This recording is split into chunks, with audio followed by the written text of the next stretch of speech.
Hello, everybody. Hello, everyone. I wish I had a glass. I could go ting, ting, ting, ting, ting, and they would be quiet. We're in what I like to call the post-lunch slump session. And I'm delighted to see everybody out enjoying the sunshine and enjoying the conversation. My name is Orla Flynn. I'm president of Atlantic Technological University, and it's my great privilege to be chairing the next session.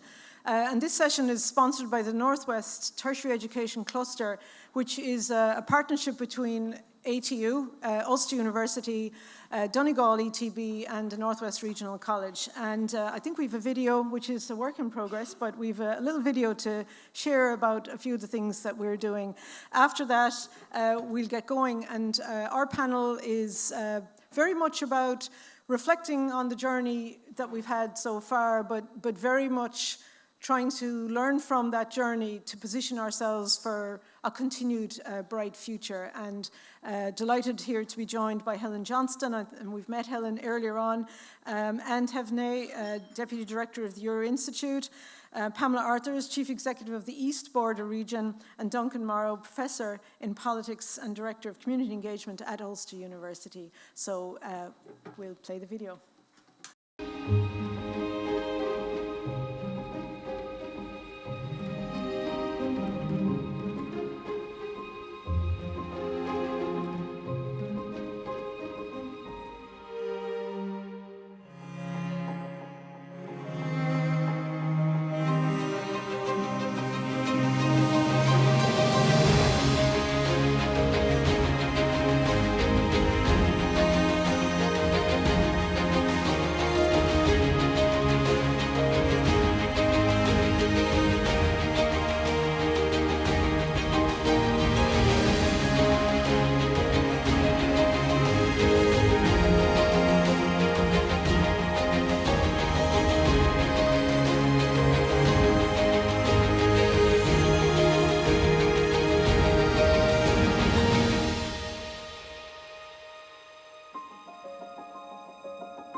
Great, thank you. So we'll kick off, I think, maybe Helen, and I know, Helen, you got drafted in earlier today, so a number of the things that you might like to have spoken about, you've probably already mentioned, but you are the former chair of the Centre for Cross-Border Studies during a particularly interesting 10-year period. So maybe some reflections on the evolution and some of the dramatic things maybe that happened during that time, and some of the points you'd like to share with us about challenges. Yeah, I mean, earlier I spoke about, some of the difficulties we had with the economic crash and then followed by Brexit and so on, and the implications for the work of the centre during that time. And Ruth spoke at the end of the session about the funding difficulties that the centre had once the Interreg money finished, and we were very reliant at that time on funding from the Irish government, but that was a much reduced budget. So maybe some personal reflections around that was that at one stage the organisation had to take some difficult decisions about how and if it would continue, and that really was a concern for the board and obviously for the director at the time, Ruth. So we were asked, for various options, which Ruth gave us. Would we continue? If we were to continue, how would we continue? Or would we not be able to continue? And so it's always been a small organisation. I mean, maximum, I think, is 8 staff. Mostly it functioned with 7. But we had to take a very difficult decision to downsize the organisation if we were to continue and to reduce the staff from 8 to 4. So I think that was a lot of angst, both for the individuals working in the organisation and for board members who were having to make that decision. Now, we were very ably assisted by Margaret Connolly from Queen's, who was the company secretary at the time, and Maria Hughes, who was a finance officer. We now don't have one of those. But anyway, so that was a really difficult decision, but I'm glad to say we were able to work through that process People have moved on to other things that they wanted, and we've still been able to retain 3 of the staff who are here today. So I just want to acknowledge that, difficult decision making, and to acknowledge the resilience, I think, and the ability to work through that difficult process. So Anthony's still with us, Marie from Border People still with us, and Tricia, who organised the conference today, all still with us. So the organisation is very lucky to have people like that working for it, and the importance of a commitment to the ethos and the aims and objectives of the organisation, cross-border working, but also in terms of just personal commitment to the organisation. So I really want to acknowledge that. So that's one thing, is resilience. The other thing I want to talk a little bit about is governance and the importance of good governance in any organisation. And we hear that quite a lot, but it was quite difficult, I think, for board members at the time to be considering these options, because when you're asked to be a board member or director of an organisation, you usually take it on with goodwill and you bring your expertise, but you don't always expect to have to take really difficult decisions. Now, a lot of boards do have to do that, but as a board member, you don't always expect that. But so I just want to acknowledge as well the importance of the support of board members who work through that difficult period. And also I think it's opportune at the 25th anniversary of the organisation to acknowledge the important role of 2 board members who unfortunately are no longer with us and passed away during my term as chair of the board. And that was Anne McGeaney and Michael Curran, who were both really good border people, very good at networking, very committed to cross-border work. And in fact, Anne McGeaney, there's an Anne McGeaney Trust that's set up by the Community Foundation in Northern Ireland. And last week there was an event to commemorate her 10th anniversary. So I think her work, even in her absence, is still continuing by her family and by her friends. So I suppose just 2 messages from that difficult period as we now start to look forward. Importance of resilience and the importance of good governance. That's brilliant, Helen. And maybe I'll go to you, Pamela, next. And Pamela, you're Chief Executive of the East Border region. And in 2 short years, you're going to be celebrating 50 years in existence. And I think there was a lot of mentioning, I suppose, a lot of reference earlier on.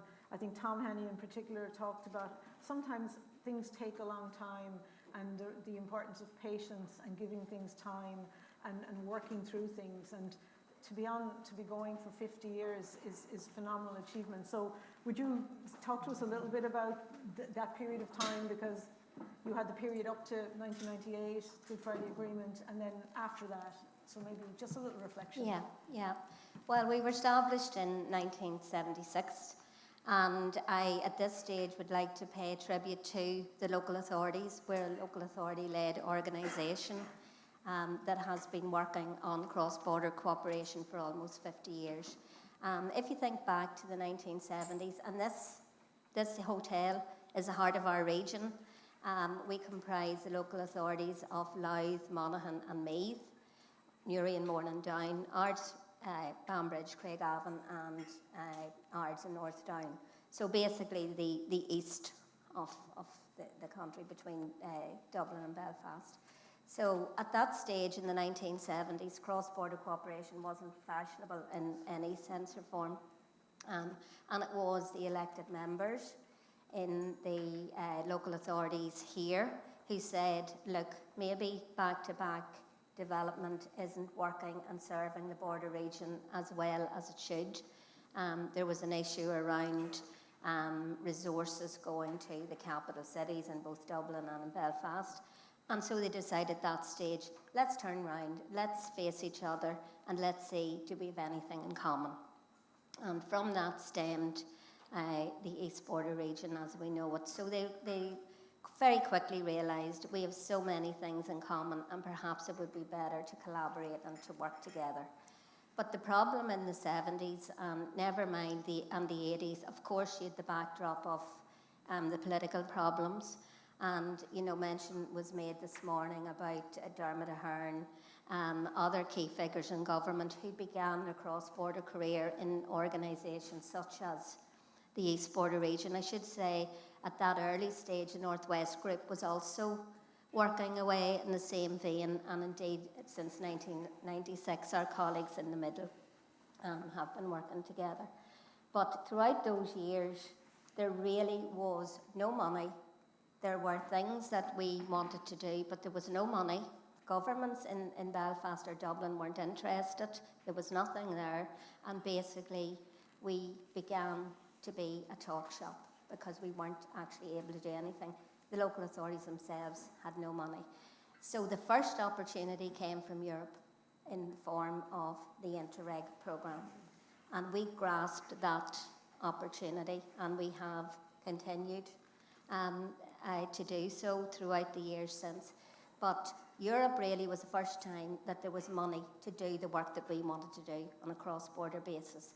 And the good thing as well about the Interreg monies was we could take the politics out of it here. It was a fund that was there across border regions across Europe and in the 80s. And again, I think this was visionary. Some of our members said we should join the Association of European Border Regions. Again, the aim there was to say, take the politics out of it here. If we're working with our counterparts across Europe, we realised we had many things in common there.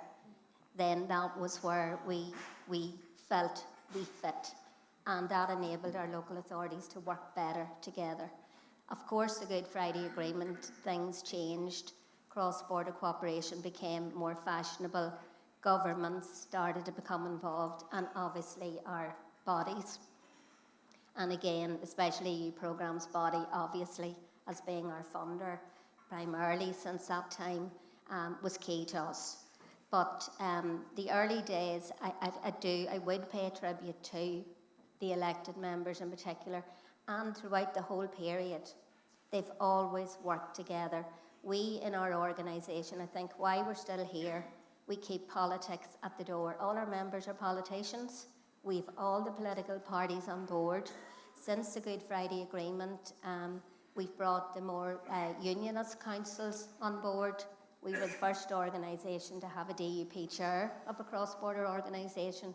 So it hasn't been easy, but there is a determination and a will there at local authority level, and we faced, I don't know how many challenges, and when you think that's it, something hits you sideways. But we've got that pragmatism of, this is working. It's working for the people of our region. We need to see that. We need to see an impact on the ground. We've seen that. Members from whatever political persuasion see that, and therefore they continue to support the organisation. Thanks, Pamela. And I might go to Anne then to speak a little bit, because even throughout the day we've heard various people talking about the European context and how stepping out of your own circumstances can really help you realise that you're not alone. You're not the only group struggling with the same issues. So Anne, maybe tell us a little bit about what is the Transfrontier Euro-Institut network, and tell us a bit about the background and what does it do, and the Centre for Cross-Border Studies was one of the founding members. So. Yeah, indeed. Well, first of all, I would like to thank you for having me today. I'm very glad and very grateful for being here. I come from the Franco-German border, and the Euro-Institut was mentioned already by Ruth today. And just for you to understand, the Euro-Institut is sort of institution like the center, and we are actively supporting the actors of cross-border cooperation in the region through trainings, supporting measures and studies.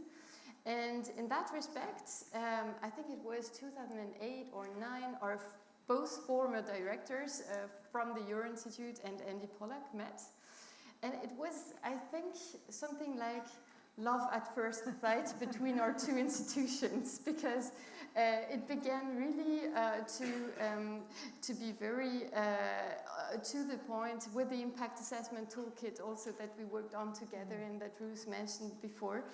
And afterwards it never stopped, and we always had very fruitful discussions and very nice exchanges, not only on a personal basis but of course on a content basis, because as you said, we have not the same problems, but similar problems, and through the exchange we can learn much more from each other. And this is also the idea that was behind the TAIN, because at that time the Euro-Institut had many contacts with different borders in Europe, but at one point we said, well, it's nice to have all those contacts, but it would be better if all those borders would have also contacts with each other.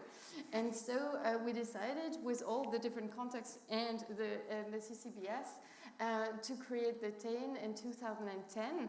And it was really the idea of gathering some different institutions, because we learned it is not possible to copy-paste at another border. It's not an objective, because each border is living its own reality. And sometimes we have partners that are universities, some institutes, and it might be quite different, but with all those we share the idea of the importance of building capacities of actors of cross-border cooperation to increase the knowledge about the importance of cross-border cooperation. And we do this through the development of products, toolkits, or conferences also, but also applied research in order to facilitate an evidence-based policy in the border regions, but maybe also at European level. So definitely, if I look at the title of our panel, Choosing the Right Path, I think the Euro-Institut and the Center for Cross-Border Studies definitely choose the right path, creating the TAIN, and I'm so glad and thankful for this big adventure we have together since 2010. Thank you very much, Anne. And it certainly seems to me that sometimes you have to proactively work hard in a border region to achieve things that might seem easier to other regions, internal regions within territories, but sometimes you end up having a richer collaboration and experience, and I think that points to the whole thing that when we're looking to go to the future and to figure out our future trajectory, and while our focus is on all of these organizations, ultimately it's all about people. So Duncan, maybe I'd like to invite you maybe to come in here a little bit to reflect a bit about the people involved and the lives of the people and the views of the different constituencies and the people in there over the last period of time, and maybe mark that shift forward looking. Well, I mean, so many things strike me from the conversation so far today. The focus on cohesion earlier this morning was really interesting to me, because this is a theme right across Europe now. This isn't just a theme within countries, this is a theme that's going across. And it strikes me that what the Brexit debate taught us was that there is no cohesion in Ireland unless we get the issues of the border in a way which can work for people. So the first thing is, this is a really, really critical issue, not just for people living on the border, but actually for the sustainability of our whole system. It's not a peripheral question, it's really important that we deal with it. And that question of what cohesion looks like, in the end, that's a bit of a bureaucratic word. It's an EU speak to describe the sustainable relationships existing at a micro level, but also in a way which enables economic and social development to continue. So once you take it down from that level, you have to say one of the great achievements, I think, of the Centre for Cross-Border Studies has been to unpack the notion of a border past the Constitution. In other words, to say this is actually about real people and real lives, and how we manage this has actual consequences. And not just how we manage it, but how we allow it to flourish and develop. And it's interesting to me because a lot of the discussion in the second panel there was about just the complexity of the politics of organising institutions around this. The critical issue that happened, I mean, really, if you look at the backdrop, I think, before the agreement, we were in almost 25 years of solitude. There had been a kind of development past each other simply because of the crisis inside Northern Ireland, the economic difficulties in the south. And the way in which that has now changed is really quite dramatic in a way. And a lot of that was not to do with the institutions, although the institutions were important. They gave permission almost for people to enter that space. So I do think that programs like the Peace Programme and the IFI programme were incredibly important in enabling, first of all, the exploration of that, but the private sector in taking the opportunities that emerge make the difference between whether you are, somebody talked about the difference between cooperation and collaboration. All those words depend on the intensity of it. And I think that really what we have learned, and you mentioned that just in your segue there, this needs to be intentional. It is unavoidable. It is potentially desirable. And actually, the key question is trying to manage and encourage intensity, not just slogans and not just institutions. So I think if you look at what private sector is talking about, that becomes critical when we have a single job market. Tourism becomes really critical. Those become big issues. We in higher education know already that it's critical that we collaborate. Infrastructure becomes utterly untalkable about.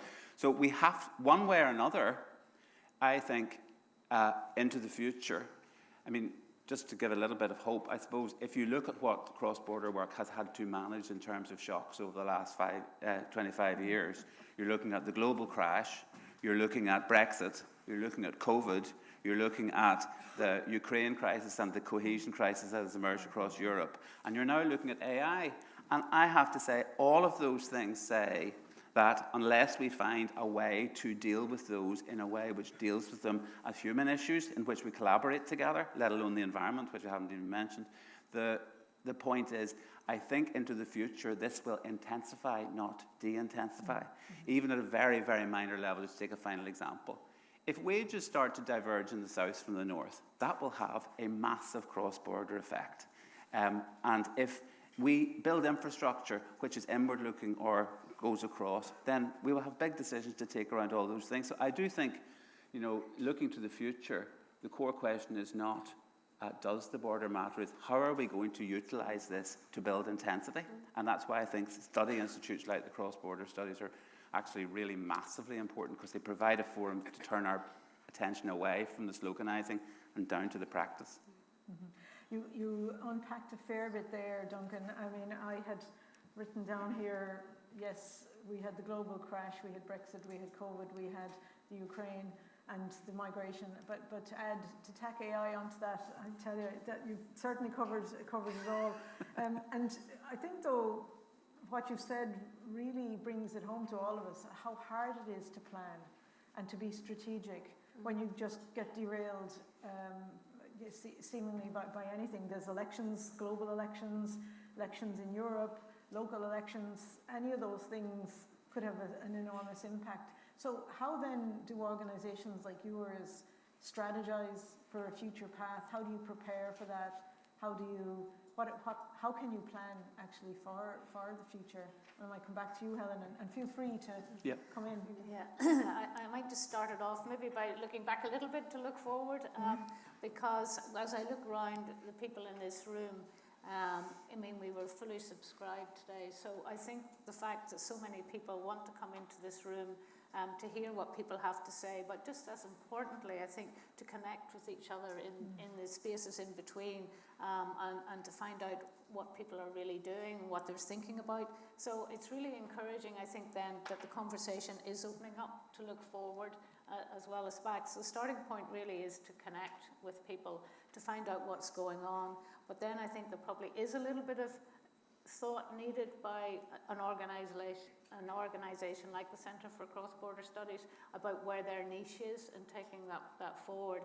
And the landscape has changed a lot, because at the time I was talking about earlier, we were one of the few organisations. Okay, I know there's the North-South bodies, etc., but we were one of few organisations who really focused in on this space, looking as to how we can build cross-border networks, providing evidence, providing practice on the ground, documenting that.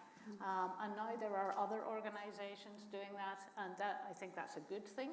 And particularly if you look at just one area, such as climate change and environment, I mean, it really doesn't make any sense whatsoever, whatever about the politics, to look at two parts of the island, because the environmental space doesn't distinguish borders at all. So we really, if we're going to reduce carbon on this island, we need to really work together and collaborate on that. And I don't think there's too many jurisdictional political issues around that. Obviously there are some.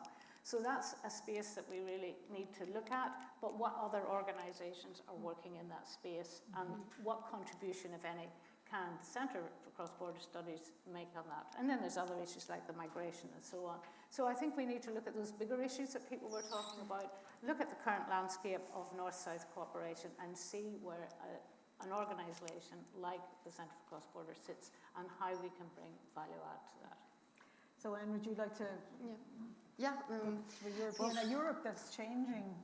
Yeah, indeed, Europe is changing, and I think one of the first things also we should think about is always trying to engage people. And so the TAIN in that respect, once I was working in the TAIN for Citizens project, it was also a EU-funded project, and the idea was to gather some citizens at the 5 borders that were participating to the project, talking about different items. And I know in this border it was the EU citizenship and human rights. At other border it was multilingualism and identity. At other it was minority and migration. And so the idea was also to share all the results of the discussion online and to have a sort of discussion also with other borders. And I think the first thing indeed is to allow people to meet and to listen to them in order to engage them and then make them also think about what they do want for the future.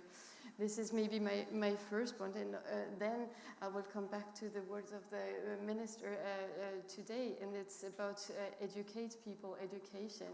And so, of course, we try to do training, but we participated in a very broad project, a MOOC, a massive open online course, which was coordinated by Birte Wassenberg, who is in the room. And there the TAIN tried to really put some knowledge together in order to put some videos also. Anne-Marie did one also. And it was also the idea of having knowledge base on the European territorial cooperation.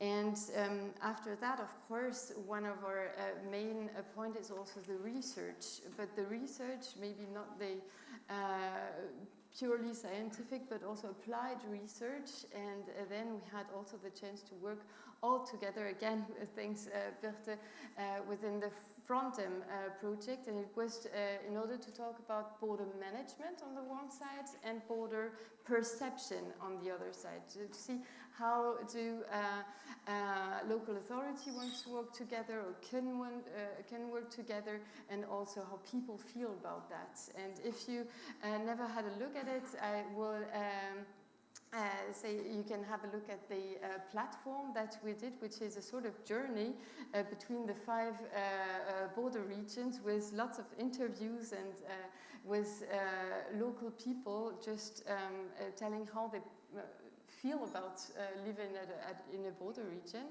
And then, of course, if you are more interested in the meta level, we also achieved a toolkit for practitioners, but might be also for students on border perception and border management. And then, of course, because you said, well, we have to have this broader view, this exchange, but also maybe this global view, we have the chance in 3 years to be part of a global network led by the University of Victoria in Canada, and to have the possibilities also to organize meetings and conference, next week in Maastricht on cross-border mobility and horizontal integration. So again, an opportunity to exchange on some big topics. And I think also maybe for the future, in order to increase the knowledge about all what we do, it is important also that TAIN is working also not only in the different border regions, we are now 12 border regions working together, but also with other networks. And I'm glad that we have 2 main associated partners in TAIN, one being represented in the room with Martin Guillermo, the IEBR, which was also mentioned by Pamela before. And I think together we are stronger and we can go also further. So. Brilliant. Lot to reflect on there. And Pamela, in terms of the East Border region, how do you see the future panning out? I mean, it's a particular interesting part of the country in terms of population. There's huge potential for that region. What are your thoughts about the future for your organisation? Yeah, well, the future, I feel, in the short term, looks very good in terms of the work of our organisation. We have the significant 1.1 billion Peace Plus programme that has just recently been launched. And that has, obviously there's no Interreg anymore, but Interreg type projects can be funded through that programme. Then you also have, since 2020, the Shared Island Fund, again significant of 1 billion, and that is there also to promote cross-border cooperation. So despite the shock of Brexit, because there is, I can't really sit here and not mention that, from our organisation's point of view, half of the organisation suddenly was no longer in the EU, and that was huge. And the uncertainty there, it's over, it's behind us now, but we're dealing with the fallout from that. Our members took the pragmatic view again. They agreed that they still wanted to work on a cross-border basis, again, because it made sense. So the opportunities now, we've got that significant amount of money and is there, and no doubt Gina will talk about that in the next panel. There are huge opportunities there. We need to maximise them. And again, this region is a perfect example of how those funds are working to complement each other. You have the Carlingford Greenway that is just literally being finished through the Interreg 5 programme. And then you have the Narrow Water Bridge. I heard mention this morning of it. I can categorically say it's happening. If any of you want to take time, go down and look. It's happening. It hopefully shall be built in 2 years.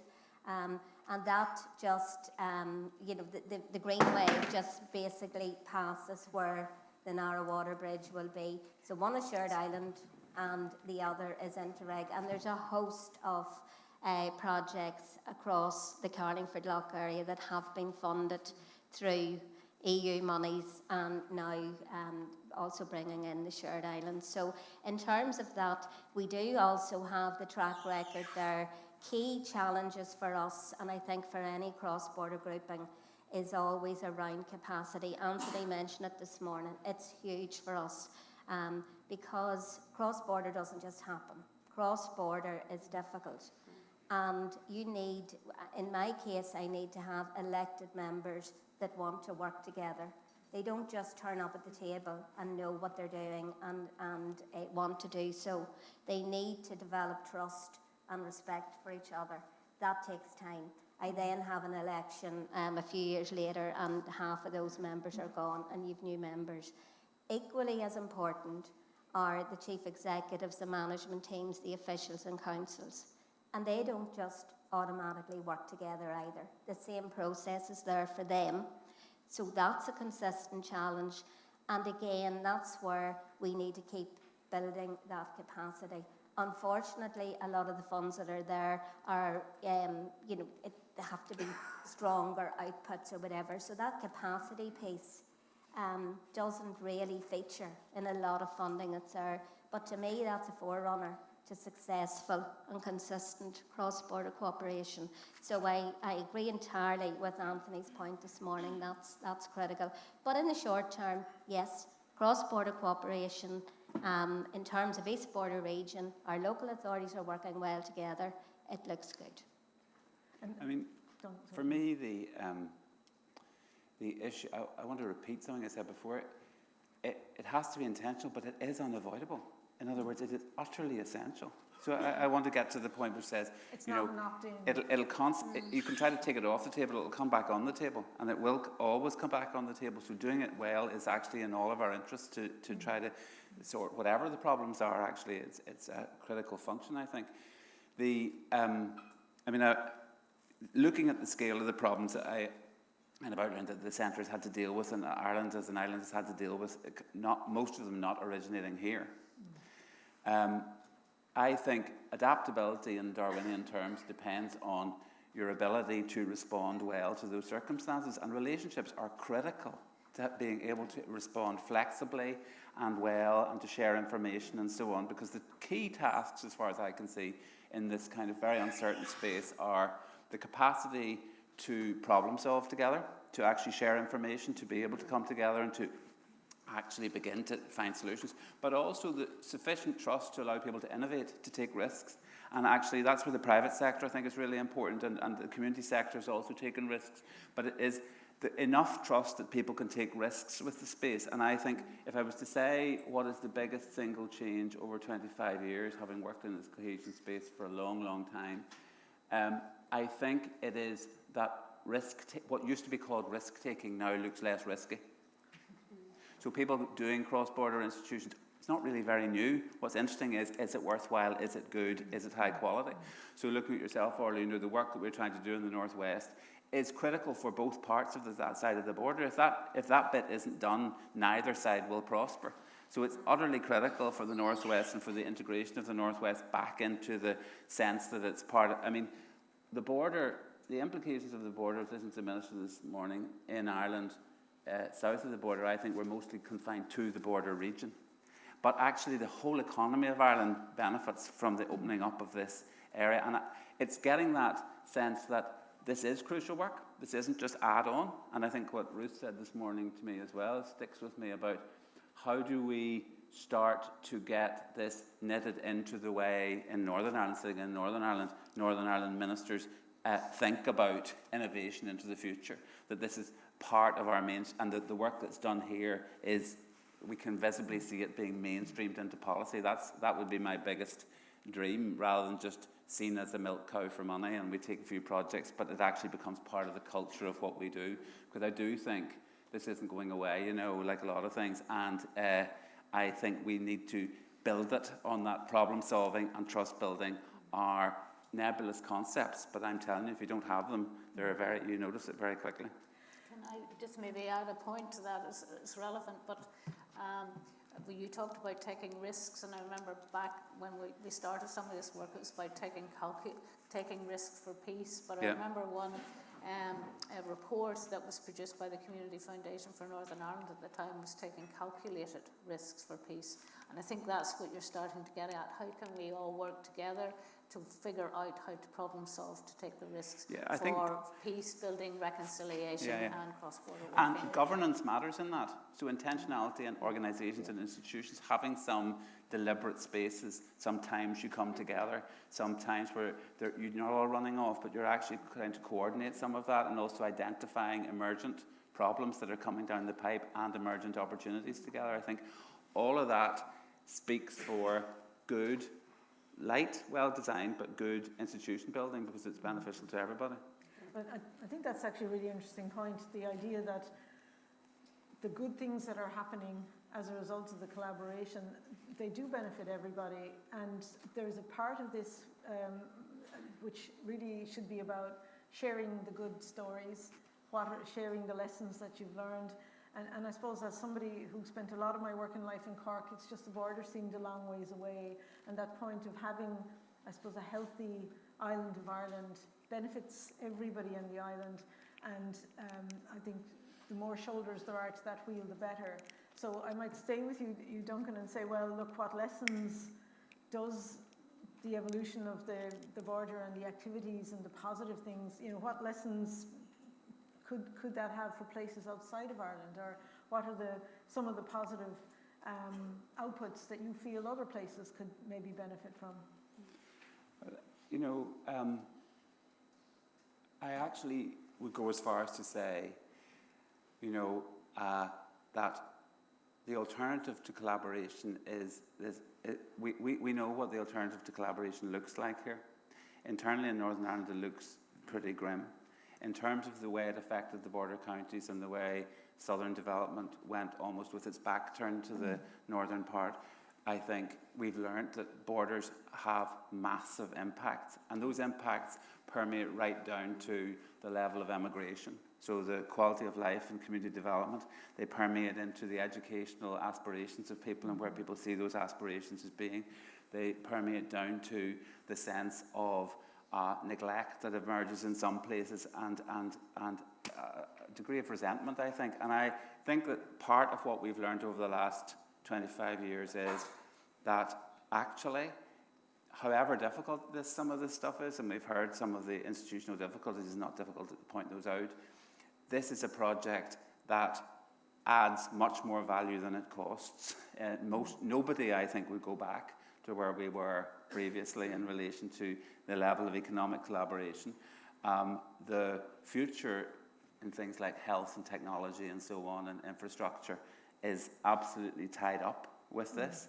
And so if there's a lesson for the rest of the world, it is, and I think it's, you look at Gaza and you see the degree of polarization that can happen and what that actually costs, and not to be too sentimental about it, working through the difficulties of negotiating legal complexities now because of Brexit pales into the significance of that, and it's certainly in our interests to get at that and to do that and to make it happen. So my answer would be just come here and look at what has grown and this fact of this group being here together, and that's enough already. And then underneath that are stories after stories after stories and potential for things into the future.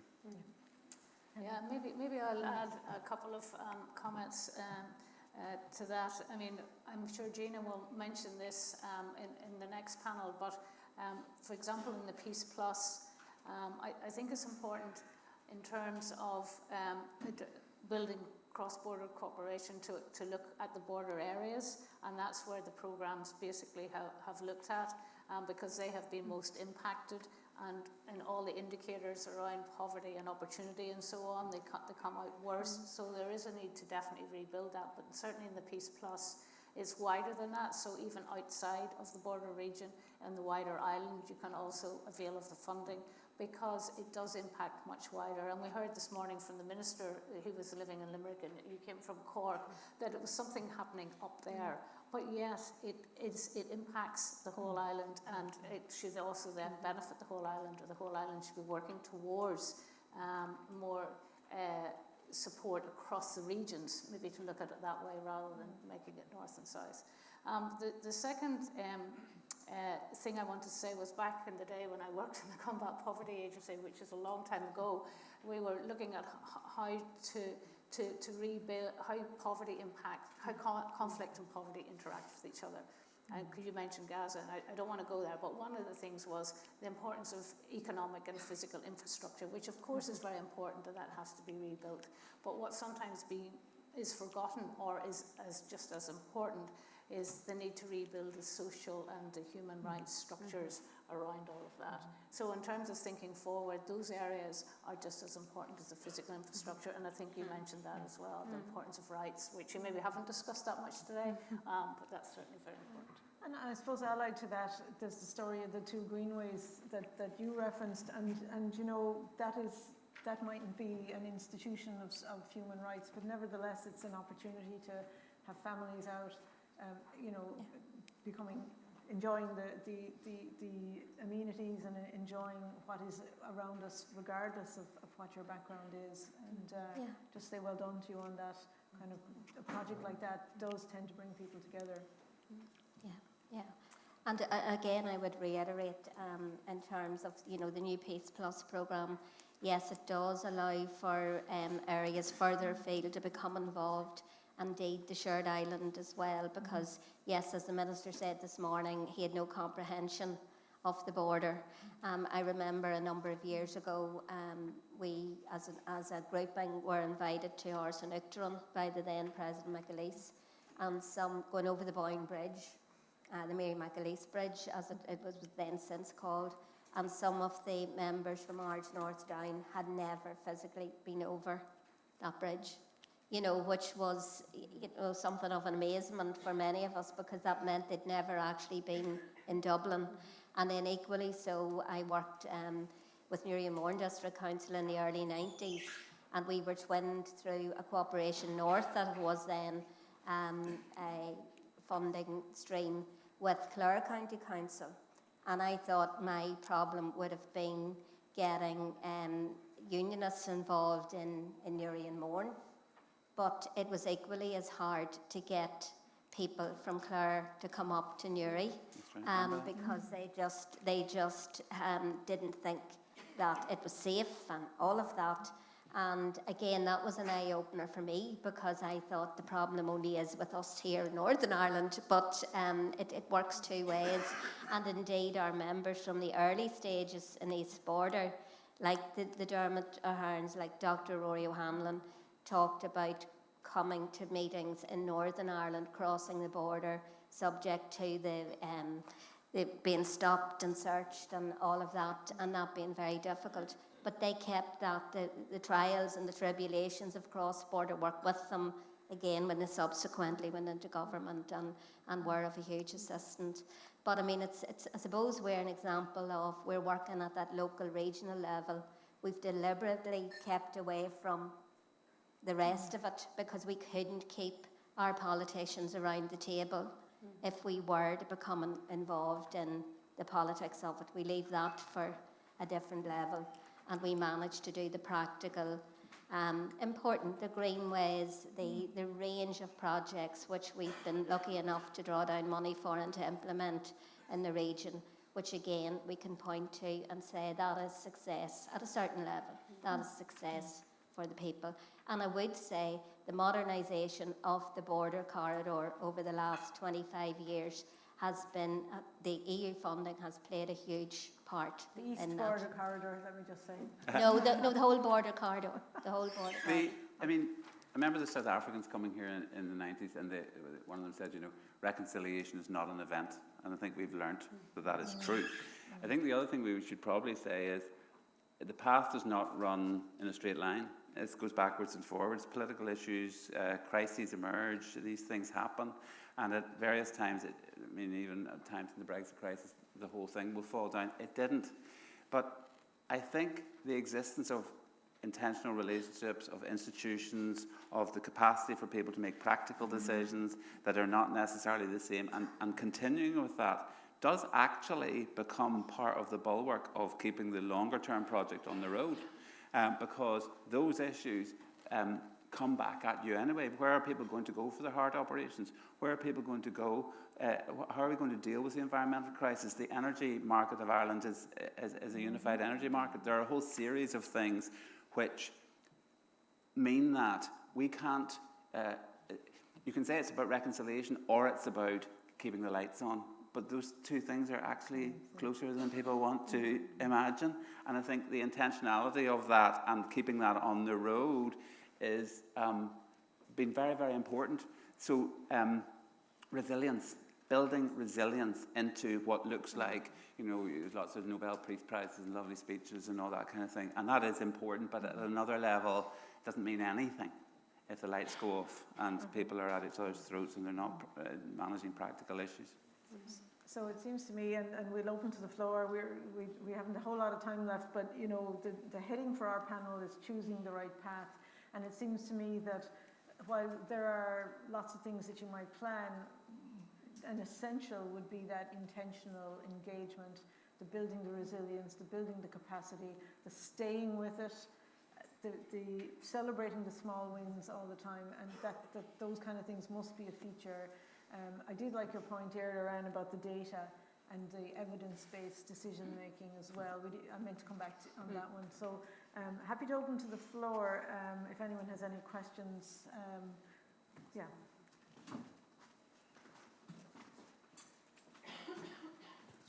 Can I just commend the panel on the commentary this morning, and obviously the model around the Northwest Tertiary Education Cluster, but perhaps what we need is an All-Ireland cluster.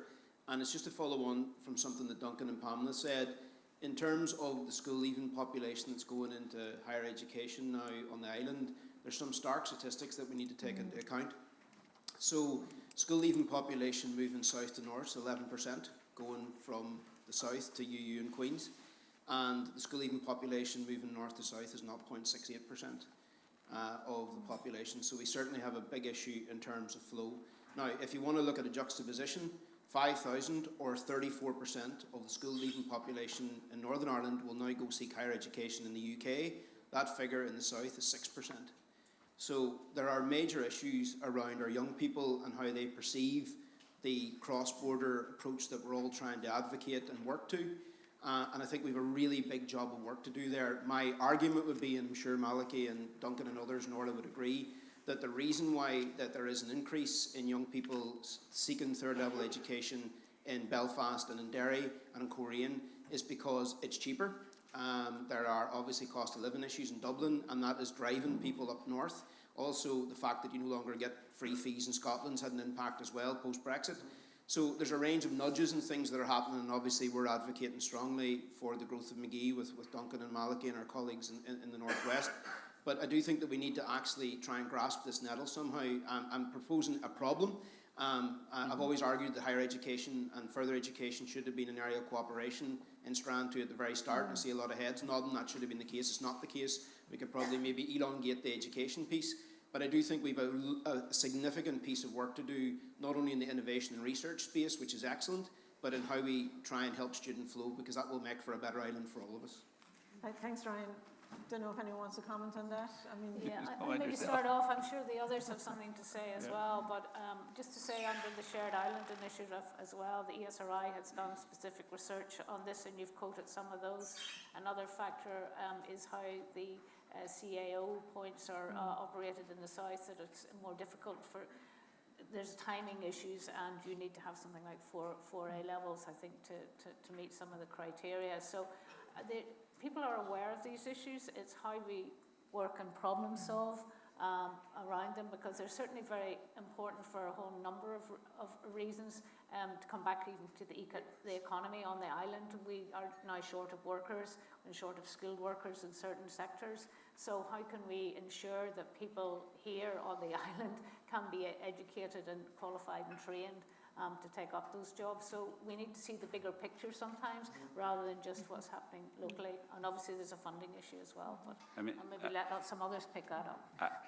So first of all, obviously at a macro level, the problem is obvious for all of us, really. And I think actually that should suggest that it's something we should proactively problem solve around. So that's the first thing to say. I think, just about everything on cross-border level in 1998 was at a problem level.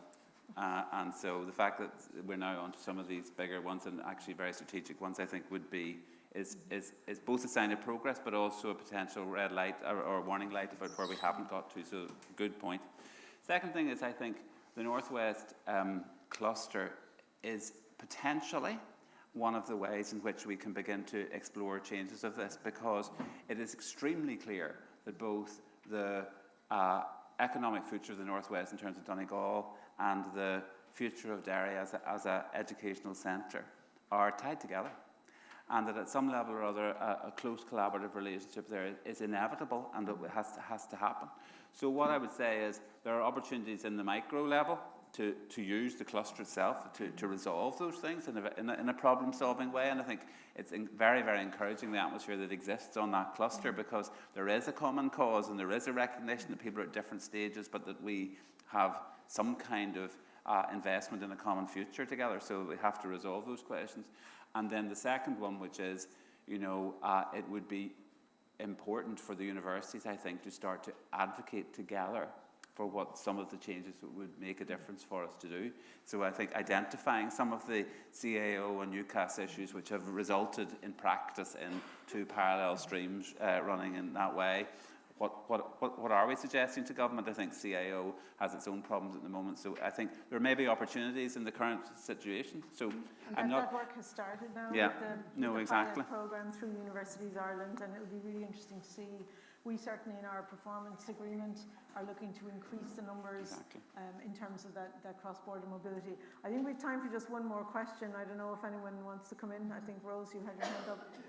I think just while somebody else is putting up their hand, it would be remiss of me not to mention the work of SCOTANs that's carried out by the Centre for Cross-Border Studies as well, which is where teachers come together, and they've been doing that for many years, and the Centre's acted as a secretariat for that. So there is some work going on at a certain level, and it's important to acknowledge that. And Universities Ireland as well, of course, is part of the work of the Centre for Cross-Border Studies. Great. So, did you have a question, or are we finished? I do want to put a question, sorry, to it. I really find this discussion really, really useful. And I suppose it's around what you said, Duncan, intentional and inevitable. And I think that's really important. But it's also around when we say pathway. In one sense, it's like we have the spaghetti junction as we are here. And there's a responsibility on us to create a framework so that there's an exchange of information, a continuous exchange of information. There is still too much silo work and excellent work, but silo work. And I'm conscious of the challenges that were talked about earlier on, whether it be climate change and all of the other recent challenges that we've had. So things are moving at such a rapid pace. What I'm concerned about, if we're not adding additionality all of the time, how are we getting the value for money? Because money has to be targeted.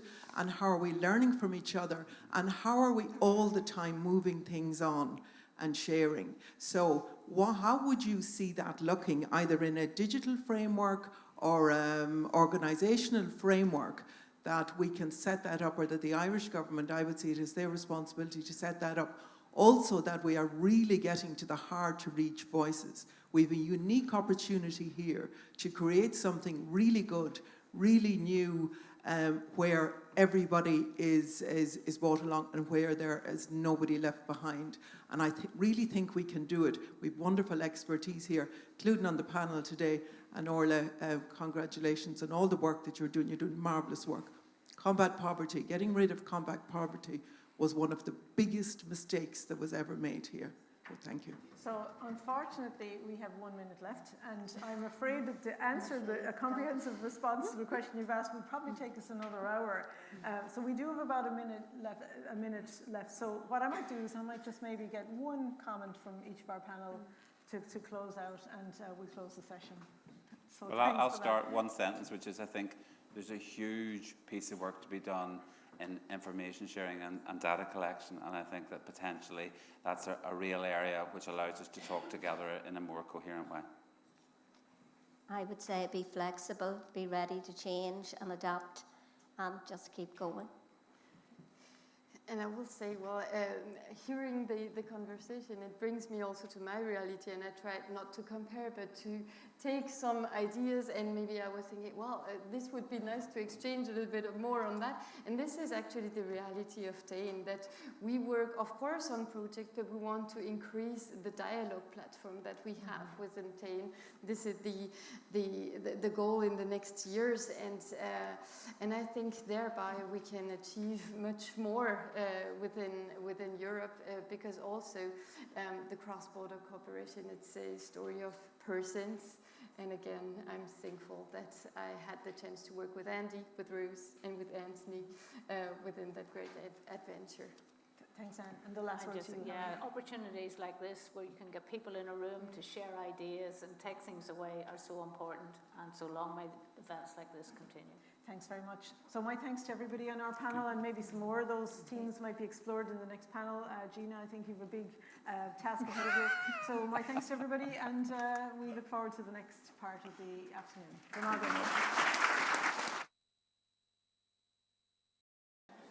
Well, I'm delighted that we can now announce that the special UK representative who is attending the conference is Hilary Benn MP, Secretary of State for Northern Ireland. Secretary of State, you're very welcome, and thank you for giving up your time to be with us today. Secretary of State's public service extends over many years, many decades, and starting off, and education has been a theme today. You were, amongst other things, education advisor to David Blunkett and councillor at Ealing, and I think this year, as the Centre celebrates its 25th anniversary in existence, you're celebrating your 25th anniversary as MP for Leeds Central. And I think also you spent some time, many years, 5 or 6 years, as chair of the future relationship with the EU Committee at Westminster, dealing with all of the difficult tasks of mending, repairing and sustaining the good relationships that have existed and should exist with all jurisdictions across these islands. So you're very welcome today, and we look forward to what you have to say. I'm minded, as I read the history of the Secretary of State and talk to the Secretary of State, we have a fairly unique individual, I suspect, someone with a curious mind and someone who understands the importance of understanding before being understood. And that's why I'm particularly looking forward to hearing what the Secretary of State has to say. Secretary of State, you're very welcome. Hilary Benn, MP.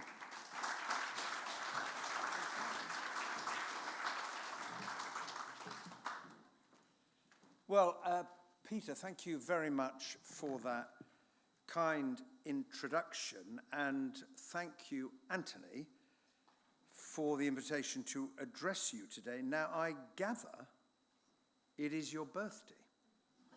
Did you know it was Anthony's birthday? Well, he is, in fact, 25 years old today, and I think we'd all like to wish you a really, really happy birthday, and later on over tea, some people might sing to you. It is such a pleasure to be with you all here in Dundalk on this beautifully sunny afternoon. And many congratulations to the Centre for Cross-Border Studies on your 25th anniversary. 25 years, if I may say so, of working to promote better cross-border cooperation north-south and east-west. 25 years of bringing people together, 25 years of supporting the implementation of the Good Friday Agreement. Now, the theme of the conference, it says here, celebrating the shared journey and the path ahead. I think there's a lot to celebrate, but without any complacency. That extraordinary agreement, reached 26 years ago, still continues to provide the bedrock for peace in Northern Ireland. And I've always seen it as an absolute triumph of courageous political leadership over despair. And you know what the world needs more of is courageous political leadership in order to solve some of the problems we see before us. And since then, countless community groups, youth groups, faith groups, and people have worked together to change lives for the better in Northern Ireland. Thankfully, we now have a new relationship between the new UK government and the Irish government. But we also have to be frank, because power sharing has been hard. Enforced power sharing is quite hard. The institutions have often struggled, and relationships, of course, have been tested in recent years following the UK's departure from the European Union. And I suppose, have observed all of this going on as a young person growing up in London and reading about the troubles and watching the news. As a parliamentarian and a politician, as you said, over the last 25 years, as chair of the Brexit Select Committee, through my family links, myself and my wife on these islands, but now in my new role as the Secretary of State for Northern Ireland. Now, I believe that the Good Friday Agreement was, without question, the greatest achievement of the last Labour government. And it was an achievement that was forged in partnership with the Northern Ireland political parties, those who demonstrated courageous political leadership, the Irish government, international friends, wide range of voices across civic society who played such a vital role in the peace process. And it was an extraordinary team effort in which, in the words of Mo Molam, you remember she said, no one's going to get 100% of what they want. But lots of people were prepared to give up on 100% of what they wanted in order to get something which was much, much, much more valuable, and that was the prospect of peace for the people of Northern Ireland. And we as a government remain absolutely committed to the Good Friday Agreement in letter and in spirit, and its vision for reconciliation, equality, respect for rights, and parity of esteem. Now, just reading about the audience here today, you represent a whole host of sectors and you bring a range of experience to these discussions. And whether as service providers or users, you know how acutely many public services in Northern Ireland are struggling and what a need there is to reform and to modernise them. Just to give you two facts which have struck me, 29% of Northern Ireland's population are on a health waiting list, 29%. In England, the figure is about 10%. Two different parts of the United Kingdom, enormous difference. More than 50% of patients in Northern Ireland are waiting more than 1 year for planned care. In England, it's 4%. Now, if that doesn't tell us about the scale of the challenge which the health service in Northern Ireland faces, nothing does or will. And everyone that I've met accepts, well, of course, something needs to be done about this. Now, don't get me wrong, there are many, many, many examples of outstanding care delivered by the health service in Northern Ireland to individuals by really dedicated, hard-working staff. But the truth is the system isn't working, given those figures. And that's why I welcome the new executive's commitment and the commitment of the new Health Minister, Mike Nesbitt, to tackling health inequalities. We've already said that we want to assist the financial package that came alongside the restoration of the executive in February, as you, I'm sure, will know, contained £235 million for public service transformation to be approved by the Public Service Transformation Board. That's on top of the new funding formula for Northern Ireland agreed earlier this year, which recognises Northern Ireland's additional needs. I know there's an argument about that, and we will continue as a government to build upon the interim fiscal framework to negotiate a longer-term one for Northern Ireland. But finance alone is not the answer. The Executive's draft programme for government, which was published last week, sets out a very ambitious vision for change in Northern Ireland. Now, I really welcome it. We waited some time, but it's a huge task. And I look forward to seeing how the Executive is going to put that vision into practice as it shows how it is going to deliver. You need to set clear benchmarks. You need to take on board the best of homegrown ideas, but also outside expertise from the UK, from Ireland, globally, frankly, from wherever, to help bring about reform. And collectively, and I've said this on a number of occasions publicly, the Executive needs to take tough decisions on revenue raising. We live in difficult economic times.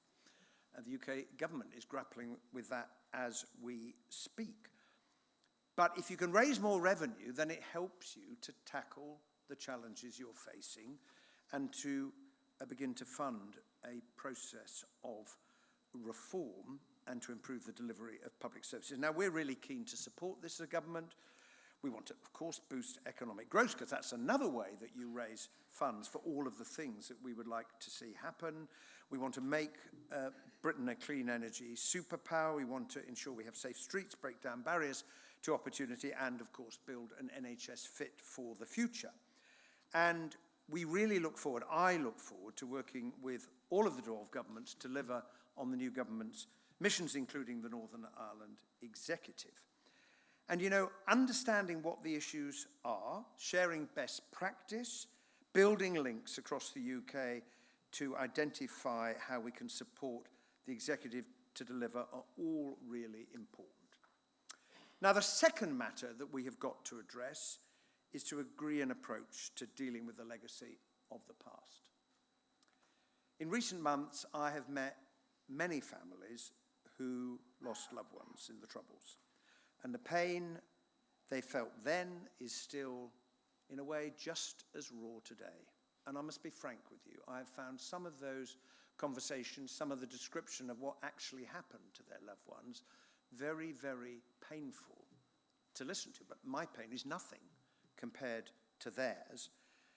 And while we can't ease it, what we can do is to help them in the search for answers, which too many of them have sought for far too long. And in the process, to help Northern Ireland's journey on the path to reconciliation. And so this government is committed to doing something about the legacy of the past and about the Legacy Act, I must be frank, which failed comprehensively to command any support, well, almost any support in Northern Ireland. There's not many things that unite all of the parties, but the Legacy Act really, really did. And we want to do that in a way that tries to win the support of victims and survivors, complies with our human rights obligations, and that means, as we said in the King's Speech, repealing and replacing the Legacy Act, some parts of which, including conditional immunity, a particular bone of contention, have already been found by the courts not to be compliant with the European Convention of Human Rights. And in July, we wrote to the Northern Ireland Court of Appeal to withdraw the previous government's appeal on those ECHR grounds, and we will take steps to remove immunity from the statute book. We're also committed to reverse the current prohibition on bringing new civil proceedings and to allow inquests previously halted to proceed, but that will take primary legislation and therefore it will take time. The Independent Commission for Reconciliation and Information Recovery has begun its work under the leadership of Sir Declan Morgan, who said recently that it has received 85 inquiries from victims, survivors and families so far, and if memory serves me correct, it has already started 8 investigations. And in Mr. Justice Colton's judgment back in February, ICRA, or the ICIRR, there are 2 different ways of pronouncing it, I'm open for any other suggestions, found it to be independent and capable of conducting human rights compliant investigations. And we've taken the decision, I have, to keep it in place while saying, yes, we need to strengthen its independence, and if it needs more powers, then I have a really open mind on that. Now, some people have said to me, no, that's completely wrong, you should scrap the commission, scrap it. And to them, I would just say this. If we were to get rid of ICRA and create a new body from scratch, I've come to the conclusion we'd end up creating something that looks pretty much like what we've got at the moment. Because if you go back to the Stormont House Agreement, it said we need a means of gathering, gaining and sharing with families information. We need a means of continued investigation. It did propose 2 separate bodies. Those functions are in effect combined in ICRA. And I don't see the point in doing that, because apart from anything else, you'd lose more time. And time is what many families, particularly older members of families, simply do not have, because they've been waiting so long to try and find answers about what happened to their loved ones. But I equally know, and ICRA knows, that it has to win confidence of people who are opposed to it, who are sceptical about it. And the best way to do that is to show that it is capable of delivering what families have been looking for, but which they have not gained so far. So we are committed to working with everyone as we try and find a way forward on legacy. And look, I recognise that different people are going to have different views about what that way forward should be, including on how to reform the Commission to strengthen its independence. And I've met with some victims and survivors already. I will be seeking the views of others, including the political parties, veterans, on a practical way forward that can achieve a measure of support. I am not naive, and I don't think that everyone's going to suddenly say, great, you've sorted it. But getting a measure of support would certainly be better than the Legacy Act, which gained no support at all, and we are committed to continuing to talk to the Irish government as we do so. The third task, as it seems to me, is to make the most of Northern Ireland's great economic potential. Because in the coming decades, Northern Ireland will have lots of new economic opportunities, including on things like cybersecurity and fintech and advanced manufacturing. I've just come from visiting a manufacturing firm in Bangor, where they make hairbrushes and they make parts for aircraft and lots of other things, high-tech, innovative, reinvesting in the business. And in many of the businesses that I've visited thus far in Northern Ireland, I'm looking forward to visiting many more, you see this astonishing capacity, skill, determination to succeed. And if Northern Ireland is going to make the most of its many advantages, it needs political stability. That is an absolute requirement, because you will know there are investors who say, great place, but isn't that where they don't have a government at the moment? What do investors want? Stability. First thing, stability.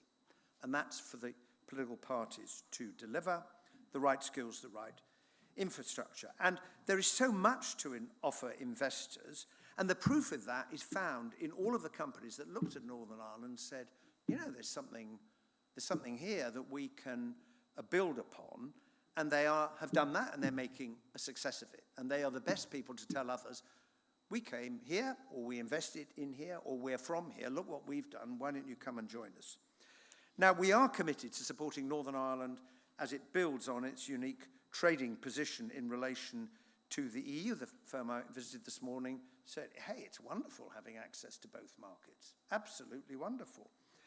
And that also should be an encouragement to foreign direct investment, while also being an integral part of the UK internal market. And we will protect that market as we implement the Windsor Framework. And in taking forward proposals from the Safeguarding the Union Command paper, I'm able to announce today that Alistair Hamilton, Aidan Riley and Anna Jajewska have agreed to sit on the newly established and new independent monitoring panel, which, as you may be aware, will oversee the operational implementation of the Windsor Framework so it works best for business. The government remains committed, absolutely committed, to unfettered access for Northern Ireland businesses, and I look forward to working with Arlene Foster as chair of Intertrade UK, which will have an important role in promoting trade within the UK and facilitating business links. But at the same time, we are looking to reset our relationship with the European Union after, let's be frank, what has been a really, really bad time. And we want to negotiate, in particular, an SPS agreement with the European Union, which would benefit Northern Ireland and would have the potential both to further support the UK's internal market and assist trade with the EU. But there's a basic fact we all have to recognise. In order to get a new agreement with the EU, we have to honour the last agreement we signed, and that is the Windsor Framework. So we have to do the two things together. We also want, of course, to work in partnership with the executive to promote international investment within Northern Ireland, building on lots of recent examples, including in things like renewable energy and software. And while being strong supporters of trade within the UK, we want to ensure the smooth flow of goods within the internal market, but across the island of Ireland. And I think the final point I want to make is that the challenge that we face in the months and the years to come is, of course, going to require north-south and east-west cooperation, which is what this centre is all about. And my priority as the Secretary of State, and the priority of Keir Starmer as Prime Minister, is to strengthen those relationships. As you'll be aware, the Prime Minister and the Taoiseach have made a joint commitment to put the relationship between our two countries on a new footing. And there's loads of things that they and we can talk about, things like security and climate and trade and culture, led by the two leaders through what will now be new annual summits. Cooperation will also continue through existing structures like the British-Irish Intergovernmental Conference and the British-Irish Council. And like, now here I get into initials, and like CCBS, both BIIGC and BIC, I practiced that, will celebrate their 25th anniversaries this year, a sign that the institutions of the Good Friday Agreement have endured. And there's so much to talk about. For example, our obvious shared geography, energy, infrastructure, climate, sustainability. We should look at opportunities for potential investment in Northern Ireland by GB Energy, which the new government is establishing, which in turn will support the shared electricity market.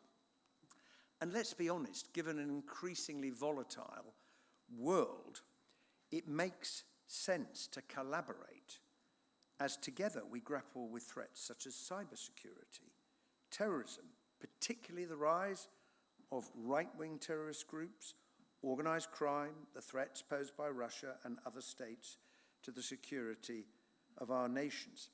And I was in the last Labour government for nearly 4 years the International Development Secretary, which taught me a lot.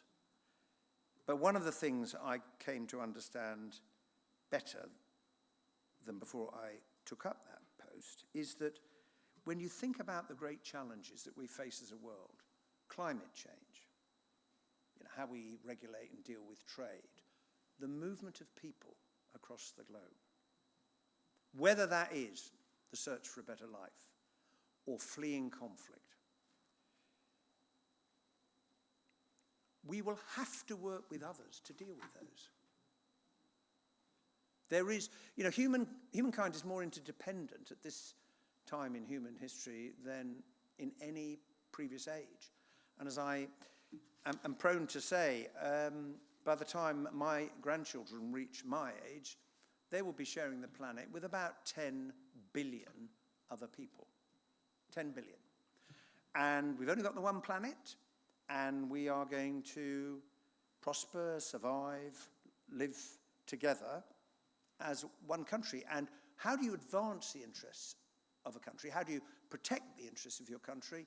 You do it by working with others.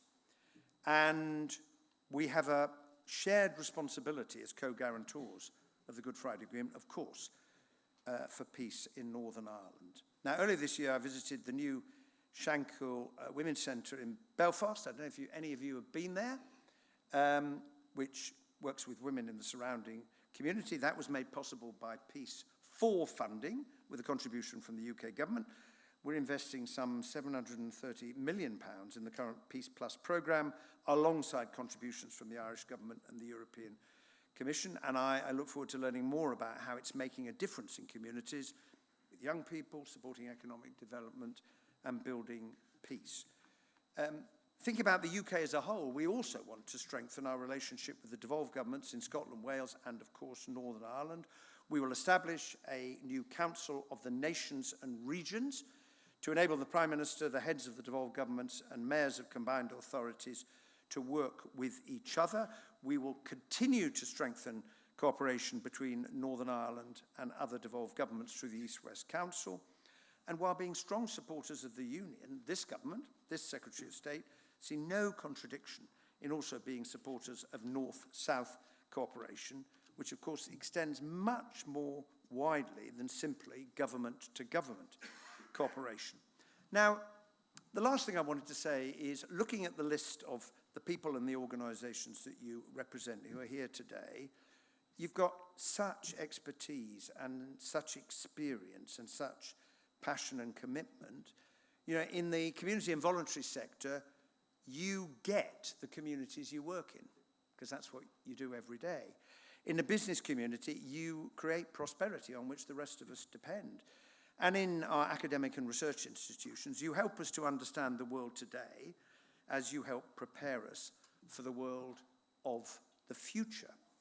And all of that cooperation is absolutely essential 25 years on from the establishment of the Centre, 26 years on from the signing of the Good Friday Agreement, if we're going to achieve our common goal of sustaining and furthering a peaceful, prosperous Northern Ireland. And there's indeed a lot to celebrate in the journey that Northern Ireland and its people have made in the last 26 years. And I must confess to you, I am an optimist. It's the only way I get up in the morning, and I believe that further progress is possible if we work together and put our minds to it. So congratulations to you once again on your 25th anniversary, and I wish you, Anthony, your team, and all of you the very best in the years ahead. Thank you very much.